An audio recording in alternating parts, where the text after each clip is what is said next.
What's up, YouTubers? Welcome back to another episode of Moose Mobile Auto Repair. And today I just wanted to give you guys an update from my previous video on that 2005 Honda Civic crank no start. I stated that it had no compression, and at the time I could only see the pistons from one of my borescope cameras. And at the time, I had another borescope camera that I recently got with side cameras. And so I went back to the customer's house for experimental purposes to see the valves and what actually happened, as I wanted to examine the failure closer. I'm actually good friends with the customer, and so he let me back to his garage to check the engine out. He hasn't yet scrapped the car, but he's going to soon. That video in the beginning was the security camera footage of when the customer finished the job and started the vehicle up. And luckily he still had the footage, and so he sent it to me to put it up in my video here. Some things I wanted to discuss about this vehicle.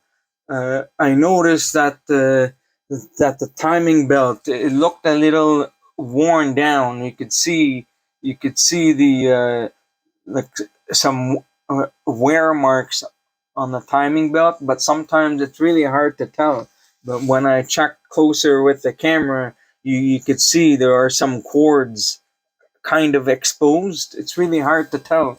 I believe that it's very possible that the timing belt, it may have stretched over the time, and but although I checked the timing, everything seems to be lined up properly, and so the customer stated that the timing belt was only replaced once in the course of the life of the engine.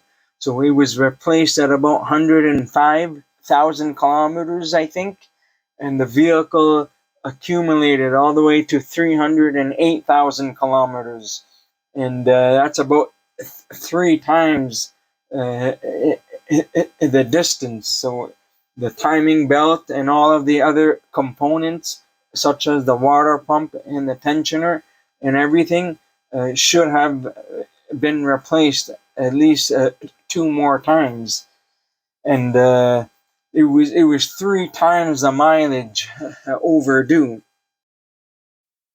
You could see cracks in the timing belt, and that the cords, if you look really closely, the cords look like they're slightly exposed from the rubber. I think you can say two or three times the mileage overdue. Anyhow, so in some of the pictures here, I had some pictures of the intake and the exhaust valves, and there is one in cylinder 4. The intake and exhaust valves are still open in cylinder 4 when the piston is at top dead center, which should not be at all.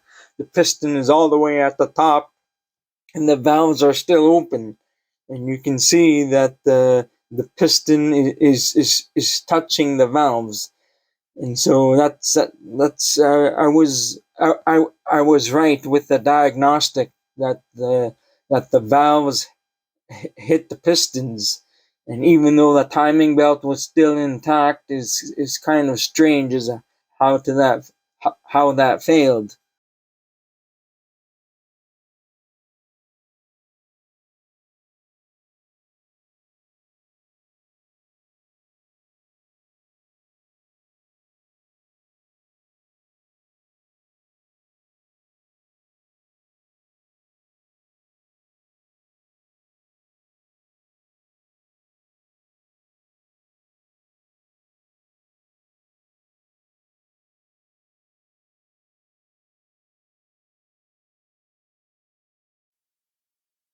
And so in the other pictures, you can see the intake and exhaust valves are chipped and broken.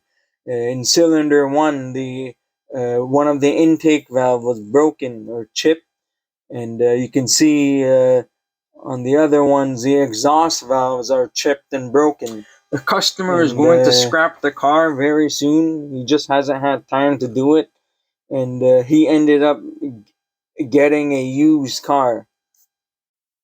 I also wanted to show you a picture of my leak down tester tool. I've had it for a while, but I never got the chance to use it. And because I didn't have an air compressor, so I couldn't use it. But I've already confirmed on what the problem is. So this tool is used to check for cylinder leakage, to see if if if the cylinders are holding uh, air and it's sealing properly, and you would be able to know on what the problem is, if there is a problem on the engine, if it's not sealing properly. And so this tool is very helpful in the later down the road when you're near the end of your diagnosis and you pretty much know on what's happening. So usually when you take this tool out, it's more often than not the engine is done. Like, unless the customer wants to fix it or replace the motor, or if it's repairable. But anyhow, yeah, that's it for this one. I also took pictures of the cylinder walls, and the cylinder walls don't look too great. And you can see there's a lot of carbon buildup in this engine. And on the cylinder walls, you see some scoring marks and some discoloration. And if you look really closely on some of the pictures, you can see the discoloration. It looked like as if it's been overheated by the piston rings, and you can see the bluish I guess haze marks, or whatever you want to call it, on the cylinder walls. And so you can see there's a lot of wear there. I know in the previous video I kept on saying that the engine is worn out, but I also wanted to state that there was something broken inside the engine. But on top of that, I just knew that this engine was also worn out before it came to this stage. I put a few pictures up of the pistons,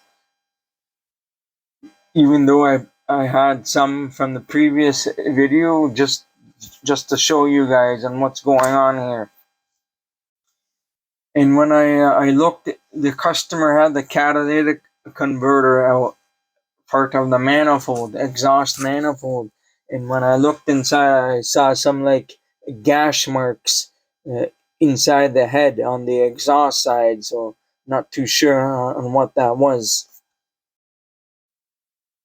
Near the end of this video, I just made a quick video on the borescope camera, just to show you guys for entertainment purposes.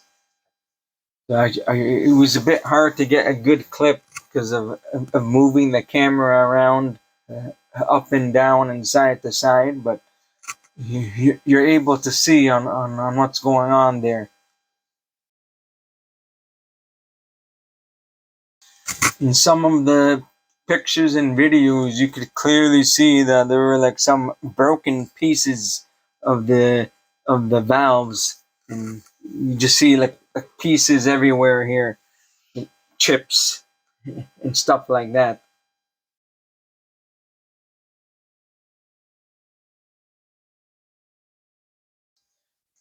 Thank you so much for watching. Please subscribe to my channel if you're not already a subscriber. And I'll see you guys next time. Take care and have a good day.